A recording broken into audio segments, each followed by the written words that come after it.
देश के सामने जो एक बहुत बड़ा राजनीतिक संकट दिखाई दे रहा है, कम से कम राज्य स्तरीय राजनीतिक संकट, वो ये कि राजस्थान के अंदर कांग्रेस की सरकार जो है वो अस्थिर हो गई है।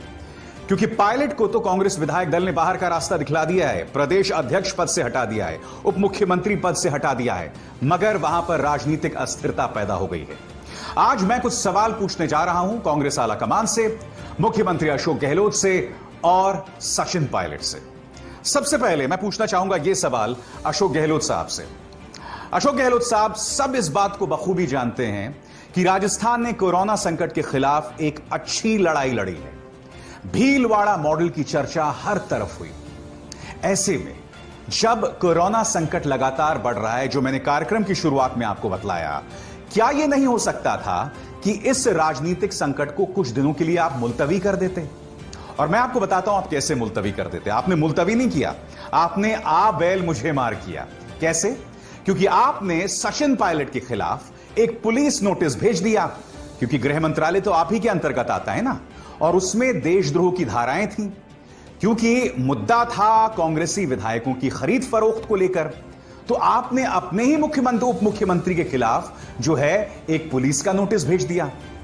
क्या किसी राज्य में होता है जहां पर मुख्यमंत्री अपने ही राज्य के मंत्रियों के खिलाफ या उप मुख्यमंत्री के खिलाफ इस तरह का नोटिस भेजता है? मैं जानता हूं कि आप क्या तर्क देंगे। आप ये तर्क देंगे कि ये नोटिस मैंने अपने आप को भी दिया है, मगर आप जानते हैं कि इस वक्त सचिन पायलट की नाराजगी की एकमात्र वजह वो पुलिस का नोटिस है जिसके चलते उन्होंने अपने विधायक जो हैं वो भी सरकार से खींच लिए हैं। अगर यह पुलिस का नोटिस ना भेजा जाता तो शायद यह समस्या इतनी बड़ी सामने उभर कर नहीं आती। अब कल्पना कीजिए अगर अगले 10 दिनों में यह सरकार गिर जाती है तो आम जनता के साथ कितनी बड़ी नाइंसाफी होती है, बताइए। अब एक सवाल सचिन पायलट से। सचिन पायलट, आप 42 साल के हैं। 42 साल की उम्र में आप प्रदेश अध्यक्ष थे, आप उप मुख्यमंत्री थे, आपके पास 2 मंत्रालय थे। जैसे ही आप कॉलेज से निकले, जैसे ही आप जो हैं अपने पैरों पर खड़े हो गए, आपकी पिता की राजनीतिक विरासत आपके गोदी में रख दी गई। आपको कोई मेहनत नहीं करनी पड़ी, उम्र आपके पास थी, आप थोड़ा संयम बरत सकते थे। मगर कोरोना संकट के बीचों बीच, मैं बार बार कोरोना संकट का नाम ले रहा हूं, क्यों ले रहा हूं? क्योंकि मेरी चिंता इस देश के आम इंसान से है, मेरी चिंता कोरोना संकट को लेकर है। तो जैसे कि मैंने कहा पायलट साहब कि कोरोना संकट के बीचों बीच आपने वहां पर बगावत बुलंद कर दी। क्या आपको परवाह है राजस्थान की जनता की? मैं जानता हूं कि पूर्वी राजस्थान में आपकी जबरदस्त पकड़ है।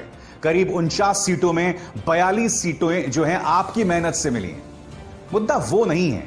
अगर उस अहंकार के चलते, उस महत्वाकांक्षा के चलते आप राज्य की जनता को इस कदर दफन कर देंगे तो क्या यह जायज है?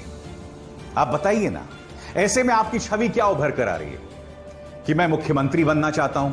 अरे अगर आप मुख्यमंत्री बनना चाहते हैं तो कांग्रेस अध्यक्ष सोनिया गांधी को इस बात का प्रमाण दें कि आपके पास 50% से ज्यादा विधायकों का समर्थन हासिल है। और अब भी आप क्या कह रहे हैं कि मेरे पास 20 विधायक हैं। अब भी 20 से ज्यादा विधायक आपके पास नहीं होंगे। 20, 22, 25 सरकार गिरा देंगे या सरकार अस्थिर हो जाएगी, मगर आप खुद मुख्यमंत्री तो नहीं बन रहे ना उस संख्या से। यह मौका आपके पास 2018 को भी था, तब भी आपके साथ अधिकतर विधायक नहीं थे, और यह मौका अब भी आपके पास था, तब भी आपके पास। मगर अपनी महत्वाकांक्षा के लिए, अपने ईगो के लिए आपने एक पार्टी को, एक सरकार को अस्थिर कर दिया। यहां पर मैं दोष न सिर्फ आपका मानता हूं बल्कि मुख्यमंत्री अशोक गहलोत का मानता हूं, और पिस रही है राजस्थान की बेचारी जनता। अब बात करते हैं कांग्रेस आलाकमान की। मगर कांग्रेस आलाकमान की बात करने से पहले मैं यह चेहरा आपको दिखलाना चाहूंगा। इन महाशय का नाम है अविनाश पांडे। ये हैं पर्यवेक्षक, यानी कि जो पूरा घटनाक्रम इस वक्त चल रहा है राजस्थान में, इस घटनाक्रम पर इनकी निगाह थी। पिछले 20 दिनों से यह घटनाक्रम चल रहा है, जो तनाव है अशोक गहलोत बनाम राजेश पायलट की, मगर अविनाश पांडे ने कोई एक्शन नहीं लिया, कोई कार्रवाई नहीं की। इस तस्वीर में देखिए, ये विक्ट्री साइन दिखा रहे हैं। अब ये पता नहीं ये विक्ट्री साइन किस बात का दिखला रहे हैं।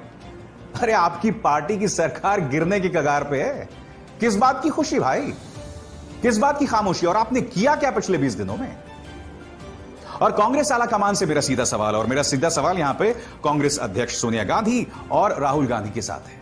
अगर आप अशोक गहलोत, राजेश पायलट को अपने सामने एक मेज पर बिठाकर बातचीत करते तो क्या इस मुद्दे का समाधान नहीं होता?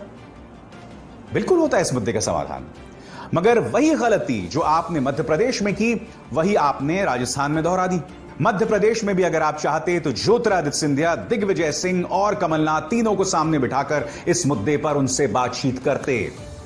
मगर मेरे एक जानकार बताते हैं कि जब वो राहुल गांधी से मिलने गए थे, जो राजनेता नहीं थे, एक पत्रकार थे, जिन्हें कमलनाथ सरकार ने एक जिम्मेदारी दी थी भोपाल में, तो जब आपसे मिलने गए थे वो, तब आपने कथित तौर पर उनसे यह कहा था कि इस वक्त मैं मध्य प्रदेश के किसी व्यक्ति से नहीं मिल रहा हूं।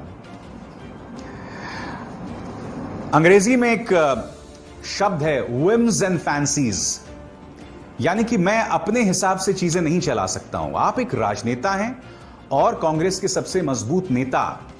आप ये नहीं कह सकते आज मेरा मन नहीं है। आप ये नहीं कह सकते कि चूंकि हम एक खास अंदाज में जो है चला रहे हैं कांग्रेस को, इसलिए वही अंदाज जो 2014 से पहले था, वही अंदाज अब भी जारी रहेगा। नतीजा आपके सामने है। मध्य प्रदेश आपके हाथ से निकल गया, राजस्थान में अस्थिरता है, छत्तीसगढ़ जहां आपके 60 से ज्यादा विधायक हैं, वहां पर भी ये दोनों शख्स आपस में लड़ रहे हैं। मुख्यमंत्री भूपेश बघेल और वहां के कैबिनेट मंत्री टीएस सिंहदेव, ये दोनों आपस में एक दूसरे से लड़ाई कर रहे हैं। और वहां पर भी जो पर्यवेक्षक हैं, ये शख्स पीएल पुनिया, वो तमाशा देख रहे हैं, उल्टा आग में घी डालने का काम कर रहे हैं।